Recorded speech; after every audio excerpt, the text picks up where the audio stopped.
Good morning. So, Judy Matthews has been given many monikers by civic leaders. One, of course, is civic leader. Another is city builder.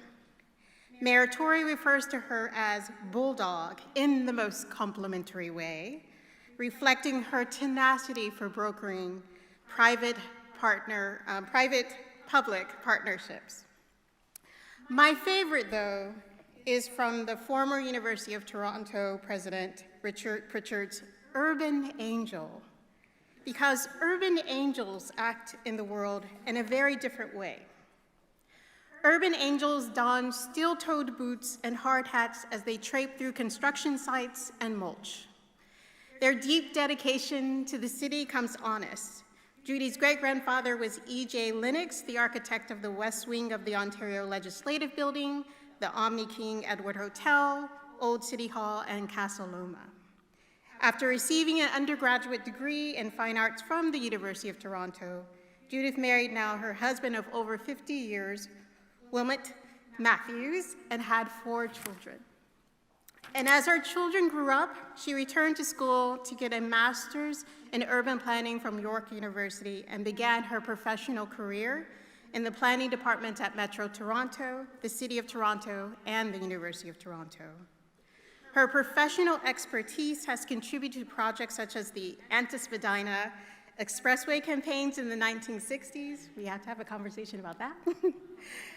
The St. George revitalization in order to, quote, integrate service for vulnerable people and the broader community in the mid-1990s, the development of the $30 million open space master plan for the University of Toronto to, quote, enhance the university's central green spaces, gateways, and pathways, as well as improved major streets and intersections bordering the campus in the late 1990s, and the creation of the Music Garden at the Harborfront in the 1990s and 2000s, and the Bentway project started in 2017, from which I've gotten to know Judy as a member of the Arts Advisory Committee. Urban angels bring higher messages of citizenship, community, and respite. When Judy received the Association of Fundraising Professionals Outstanding Volunteer Award in 2014, she spoke in the video about reading Plato's Republic as a first-year philosophy class and was struck by the statement that, quote, the greatest good, the highest virtue, is to work for one city. And that is what she has done.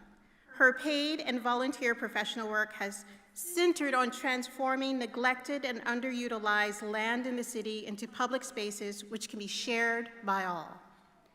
When asked in an interview what her ideal livable city would look like, Judy said, I think Toronto's pretty ideal.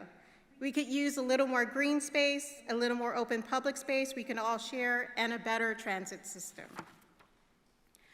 Most importantly, urban angels actively follow up on those higher messages with their own energy and financial resources to make them manifest in the city. Through the Judith and Wilmot Matthews Foundation, Judy and Will have donated directly as well as organized the donation of funds to the Creative Trust, the National Arts Centers, Toronto Community Foundation, the United Way, Artscape, the Canadian Opera Company, Evergreen, and the Park People.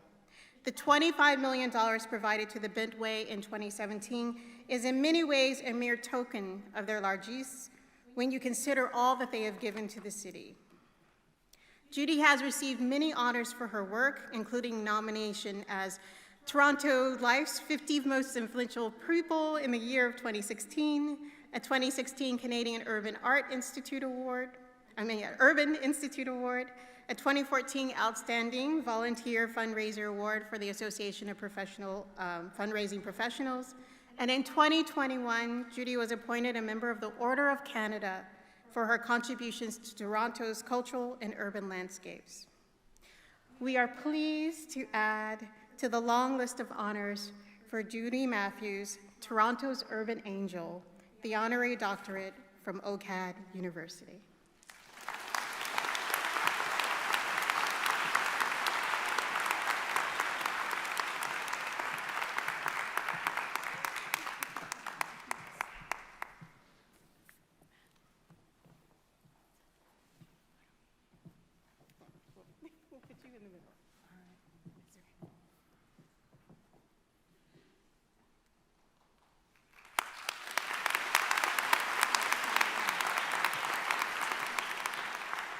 On behalf of the Senate of OCAD University, I confer upon you, Judy Matthews, the degree of Doctor of Laws, honoris causa, with all the rights and privileges thereunto appertaining.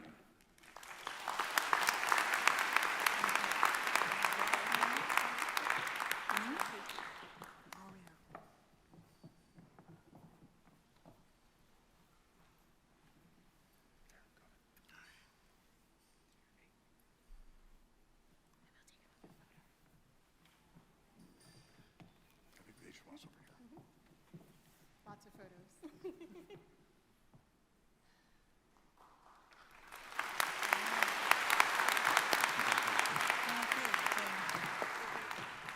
Should we take this one? Yeah.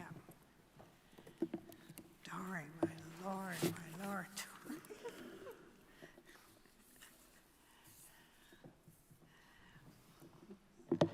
Well, this is indeed an honor. I don't know, Dory, where you got all that information. And I hate to say not to believe every word about your dean, but maybe this time just believe half of what she said. Anyways, hello, good morning. Oh, I'm just sort of bowled over by that. When I was trying to think what I wanted to talk to you today about, a strong memory came rushing back. I wasn't sitting where you are now because I failed. So I thought this morning I'll talk about failure, as you will meet it many times in your life. I was 20 back then and getting married in 6 weeks, because that's what you did in those days. But it was no excuse. But how does it feel? How do you pick up the pieces and carry on? And how in these chaotic times do we as a society recover? As young people now, you have so much on your plates, with a still evolving pandemic, an unstable, mediatized world, and all the craziness that's going on in the United States, and an unsettling war on your doorsteps. It's easy to become discouraged, lose your motivation and ambition, but it's important that you don't. I thought I'd speak about 3 lessons that I've learned on my way through life. Number 1, even if you have failed, don't be afraid to take on difficult things. Trust your instincts, build up your courage, your confidence, but mostly arm yourself with the tenacity to stay with it to the end. It's what Dory said, bulldog. There is an element of that. With any bold new idea, it often takes 3 times to get over the bar. Secondly, reach out to others to help you. They will know so many more things than you do. And together you will know a lot. You will be stronger and more successful.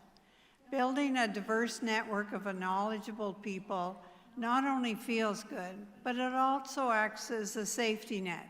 You don't feel so alone and isolated. Number 3, community is powerful. Become part of your neighborhood community. Helping other people needier than you achieve success is enormous for them, but you too feel good. And we need to reinforce those feel-good characteristics of kindness, caring, generosity, and humbleness. These are the things that really matter. They allow us to have successful relationships, partnerships, and marriages. Being a respected, humane, engaged person is more important than being a respected professional designer as a standalone individual. But you can be both. In concluding, I'd like to go back to the personal with a success story, not a failure. How against all odds we pulled off the groundbreaking Bentway project, and how important the 3 lessons that I have talked about allowed us to do it. Taking on hard challenges, we knew this was not going to be easy, but I trusted my instincts, And when Ken Greenberg, an urban designer and friend, took me down to that derelict, raw piece of land under the expressway, I knew in an instant that the site had potential. My gut feeling said, let's do it. Reaching out, building a team, seeking support, we didn't follow the usual route of a long public consultation process and an international design competition. We hired a young local urban design landscape firm, put it together, and went to the mayor. It was a gutsy move. We were confident, but we were not cocky. Overconfidence can be a fatal flaw. We had to do our due diligence to develop a thorough, thoughtful presentation for the mayor, councillors, and potential allies. Remember, Canadians are often hesitant to be the first to do things. In the end, it's about community. After City Council approved the project, we worked nonstop the entire next year. Each time we encountered something we had never done before, we found good people and added them to our group. On schedule, 1 year after our meeting with the mayor, we opened the Bentway with a skating party. At 30 degrees below zero, it was one of Toronto's coldest days on record. In true Canadian fashion, people came from across the city, in addition to all our wonderful new neighbors in the surrounding community. The Bentway keeps growing and has turned into a vast community project. As we say, of the city, about the city, for the city, touching the lives of thousands of people. That is the real satisfaction, knowing that we can hand it off with confidence to the next generation. Thank you.